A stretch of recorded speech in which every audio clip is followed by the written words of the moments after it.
Bonjour à tous, j'espère que vous allez bien. Un grand merci à tous les abonnés. Qu'en est-il de la fidélité du IN? Alors je vais vous demander d'écouter cet audio et de mettre tous vos sentiments et vos émotions dans une boîte à fermer à double tour, voire à triple tour. Parce que comme c'est un sujet délicat et qui est assez lourd, du moins pour certains d'entre vous, assez souffrant, on va dire. Et c'est pour ça que je vais essayer de mettre de la légèreté et de vous expliquer un peu le prisme du IN. Alors le IN, lui, il suit une programmation. Il suit une programmation, il agit sans vraiment savoir pourquoi. Je dis ça, c'est pas pour le déculpabiliser ou le déresponsabiliser. C'est simplement, il va agir en fonction de ce qu'il a emmagasiné dans sa bande de données, ce qu'il a enregistré. Voilà, c'est ça l'inconscient. Et celui qui est conscient, qu'il agit consciemment, c'est le yang. Voilà, je voulais vous mettre cette position.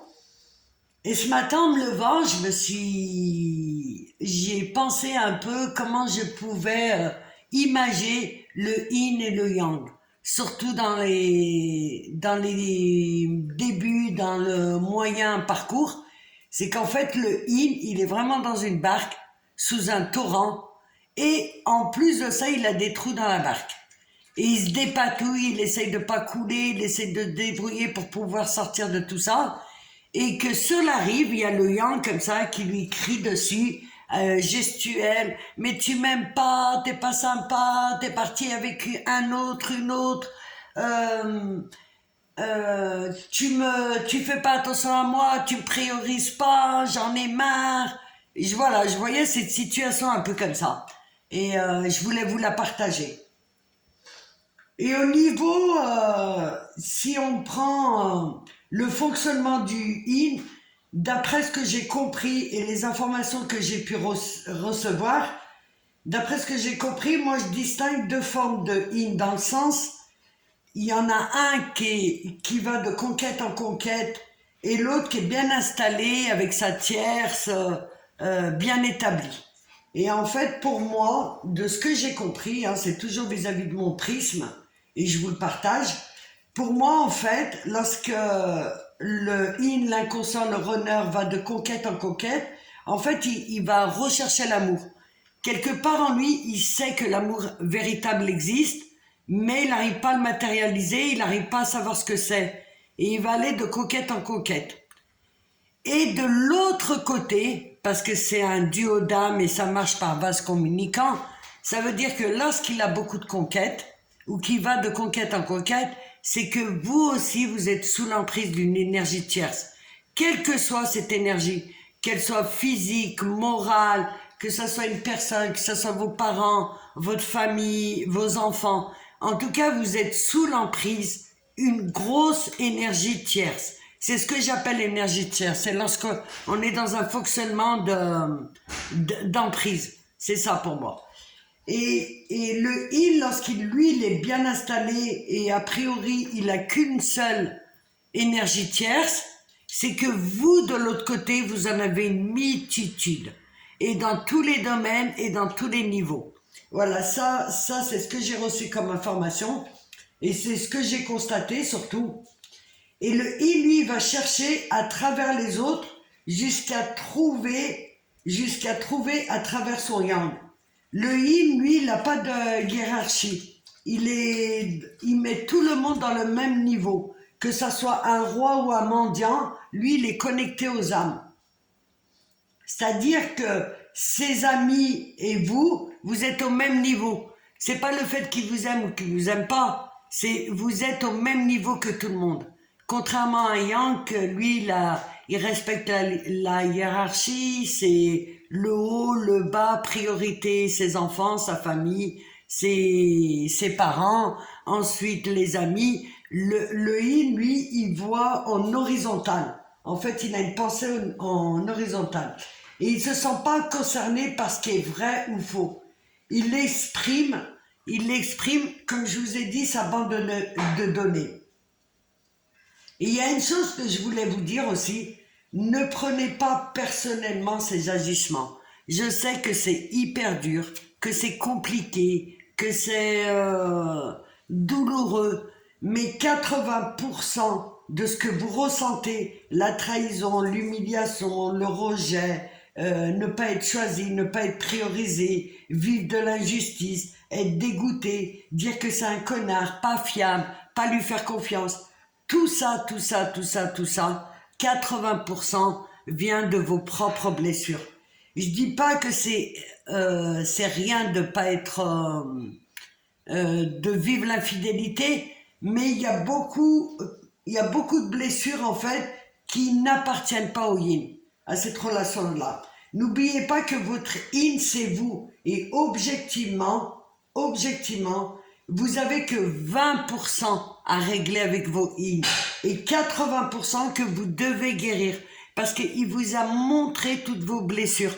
Bien, c'est vrai que c'est pas sympa, c'est vrai que c'est compliqué, mais il vous a montré votre ressenti. Qu'est-ce que vous ressentez à ce moment-là? Et s'il n'est pas fidèle, il faut vraiment que vous l'encriez ça et que vous en soyez convaincu. C'est pas qu'il vous aime pas, loin de là. C'est parce qu'il n'a pas encore découvert cet amour. Cet amour qu'il veut vivre. Et par nature, lui, il ne vous a pas vu au début. Il vous a occulté parce que justement, il y a aussi des mémoires négatives qui ont résonné avec vous. Mais ça, il va le comprendre par la suite, quand il va se réveiller. En fait, il a occulté son yang parce qu'il y avait des blessures mémoire. Voilà ce qu'on appelle des blessures mémoire. Et il ne s'autorise pas à l'amour. Et il s'invente un tas d'histoires pour pas être avec son yang. Parce que pour lui, c'est compliqué. Et il a un peu peur, même beaucoup peur. Et par ce mécanisme, il fait ressortir tout le négatif du yang.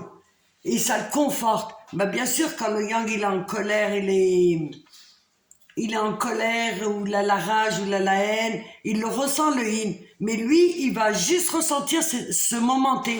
Il va pas faire de lien. C'est parce que peut-être que j'ai déconné. Il va pas faire, du moins dans un premier temps, il fera pas le lien. C'est parce que peut-être que j'ai déconné avec mon yang. Mais lui, il va juste sonder son yang et il va partir, il va se refermer. C'est par la suite qu'il aura la capacité de faire des liens et de comprendre le cause à effet. Et je défends pas le yin, hein. Je vous explique simplement le fonctionnement. C'est important pour moi.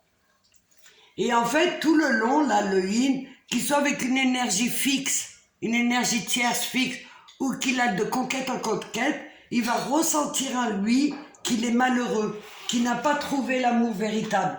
Et il a beau aller de personne en personne, avec des hommes ou avec des femmes, il a beau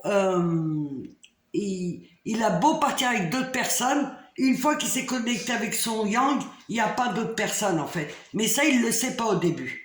Et il va se mentir comme ça lui-même, et il sait qu'il s'est... En fait, il a la sensation, moi je vous parle de moi, hein, à la troisième personne, il a la sensation qu'il est à côté de quelque chose, mais il ne saisit pas. Il a cette impression, il a dit, je suis passé à côté de quelque chose, je suis passé à côté de quelque chose, mais il n'arrive pas bien à saisir.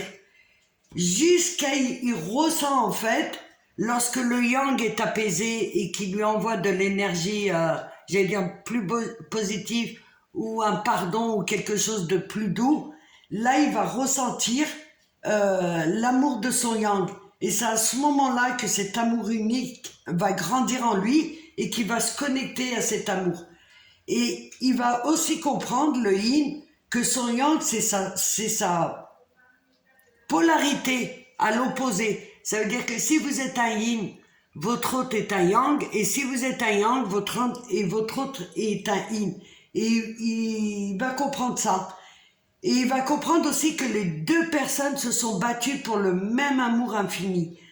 Il va comprendre que le yang s'est battu dans la matière, bien qu'il ne l'ait pas fait, j'allais dire, dans un amour bienveillant par moment, parce qu'il faut dire ce qu'il y a, hein.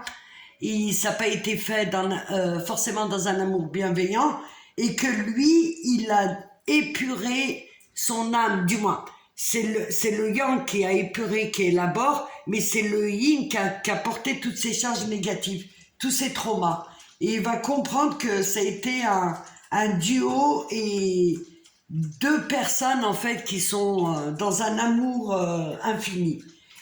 Et ils se sont montrés ce qu'il y avait à guérir. Et c'est ça qu'il faut comprendre. C'est qu'il faut aller au-delà de vos blessures.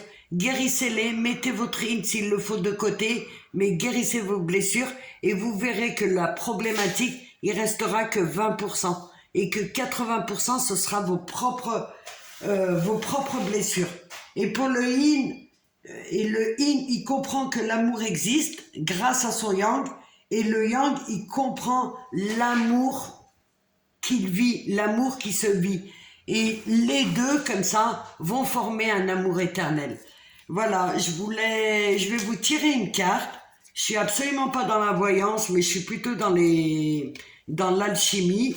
Et je vais vous tirer une carte au hasard. Je vais vous la poser. Voilà. Le char d'Hermès. Ça veut dire qu'il faut prendre les deux... il faut prendre les deux énergies, l'énergie positive, l'énergie négative, le blanc, le noir, les opposer et les diriger, les maîtriser et aller dans une même direction. Voilà, j'espère que cette capsule vous a été utile. Dans tous les cas, mettez-moi en commentaire ce que vous voulez et je vous dis à très vite. Merci beaucoup.